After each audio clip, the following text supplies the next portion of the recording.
कुछ दिन पहले सीआरपीएफ के 180 बटालियन की जानिब से तराल कश्मीर में क्रिकेट और वॉलीबॉल टूर्नामेंट्स का इनेकाद किया गया। इन टूर्नामेंट्स में तराल के मुख्तलिफ इलाकों से ताल्लुक रखने वाले 12 टीमों ने हिस्सा लिया।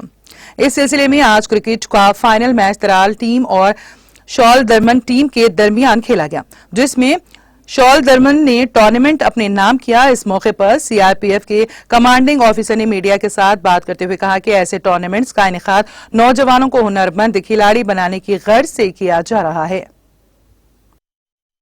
जैसे कि आप सबको मालूम है कि कुछ दिन पहले ही हम लोगों ने क्रिकेट टूर्नामेंट और वॉलीबॉल टूर्नामेंट की शुरुआत की थी। इसमें 12 टीमें क्रिकेट की और 12 टीमें वॉलीबॉल की तराल क्षेत्र से ली गई हैं। इसका मेन उद्देश्य जो है बच्चों को मोटिवेट करना स्पोर्ट्स के प्रति।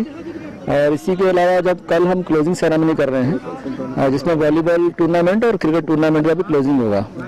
इसके अलावा कुछ गर्ल्स टीम्स है हमारे पास में, 2 टीम्स हैं जो कि उन्होंने खुद इच्छुक होकर वो है जो इसमें पार्टिसिपेट करना चाहते हैं, तो कल उनका भी एक इवेंट हम करवाएंगे।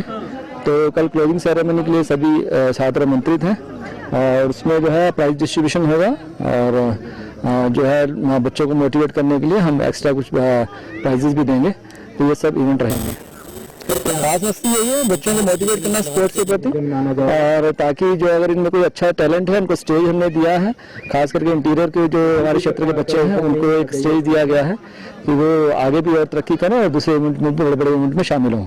हमने जो है जो स्पोर्ट्स अथॉरिटीज़ हैं यहाँ की, उनसे भी हम टच में हैं। तो यदि किसी बच्चे का अच्छा टैलेंट है वो आगे जाना चाहता है तो हम उनको मौका देंगे।